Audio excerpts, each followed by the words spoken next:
na rito. Yan ang mga, ano, yan ang mga gusto ko.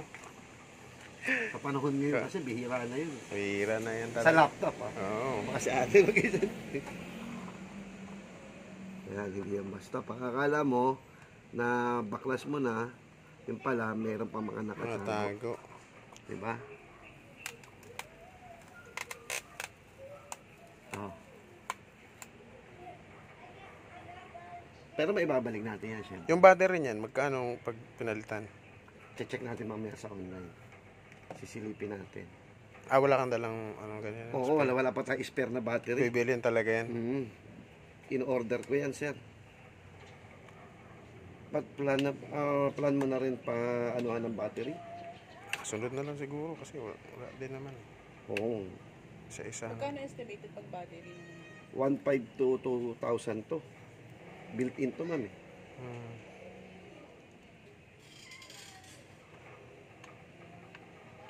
Ito yung selyado.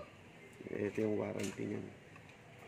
So, void na yung warranty. Kaya mapapansin mo walang sticker dito sa labas. Ito sticker niyan. Sa loob. Sa may loob. Yan. Wala rin naman. Papahirapan ka pero rin. meron itong dikit. Kasi kung ito yung pinagdikitan niya, kung mapapansin mo, yan yung warranty niyan. Yan. Baklas na siya. Na-void na yung warranty. After 7 years. Ano eh? Oo, 7 lang. years. 6 pala.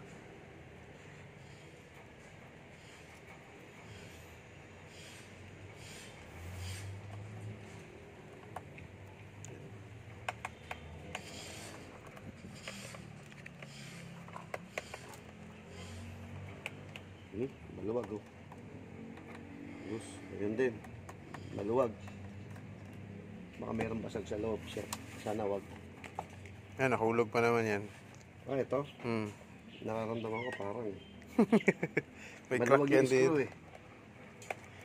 Meron siya na maluwag na screw eh. Nahulog ilang beses to nahulog? Hindi ko lang gumagamit eh. Di nung napatid ni Nathan sa ano. Napatid yung charger. Kasi maluwag din. Hindi napilit na ano.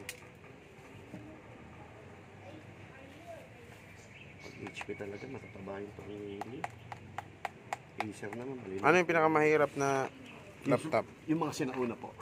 Ay, Mga makakapal. Grabe tornilyo, mga nasa 50 piraso. Pero yun ang matitibay ha. Yung mga sinauna po talaga. Ano yun, upgrade lang yung SSD nun? Yung parang Ano pa yun? Nabubuhay pa ng SSD yun hanggang sa ngayon. Maraming nirescue yung SSD na yan. Kinuha mo na yung ano niya. Alin siya? Ito. Oo. Naka ano yan. Kung sakaling ka madi-disassembly, nakaganyan yan kasi sir. Yan. Tapos meron siya screw dito. Hindi mo ito mabubunot pag di mo ito inalis. Kaya so dapat ano mo siya. Ito yung ano niya, di ba? Alam mo na, oo.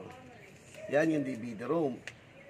Meron din ginagawa na upgrade dyan, sir. Ang bali ginagawa dyan, nagiging hard drive na to. Ang nilalagay naman doon is CADI. Ano yung CADI?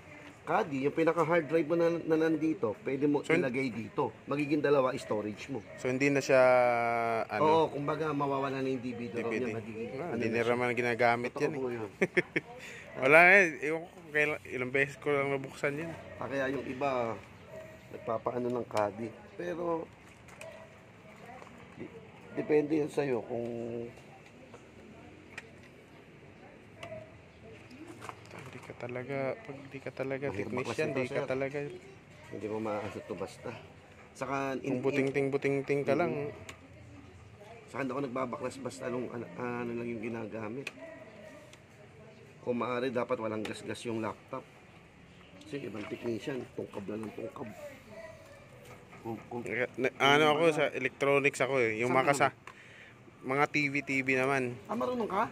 Wala na, nalimutan ko na. Yun yung pinag-aralan ko pero hindi ko pinractice. Yung mga classmate ko, ganito yung pinagagawa ngayon. From TV, naging laptop. Oo, yung mga CRT dati. Mayroong ang basag sa... Ayun nga.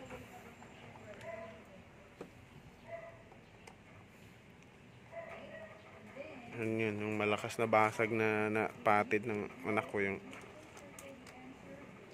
kala ko nga, hindi na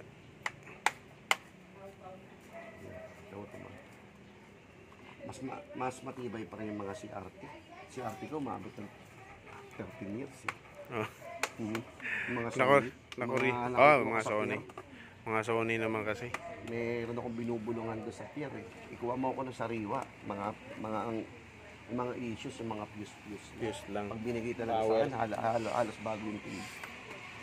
Gaganda no, kaputuan ng Japan ng mga nun, yung pier na tinatawag. Saan yan? Dito sa Manila o sa... Yan, sa may pier sa may Manila. Diyan talaga ang akala ko dati sa ano lang yan, sa may Subic. Hindi, sir. Sasakyan yata yung... Pinaka nun, sa may pier doon.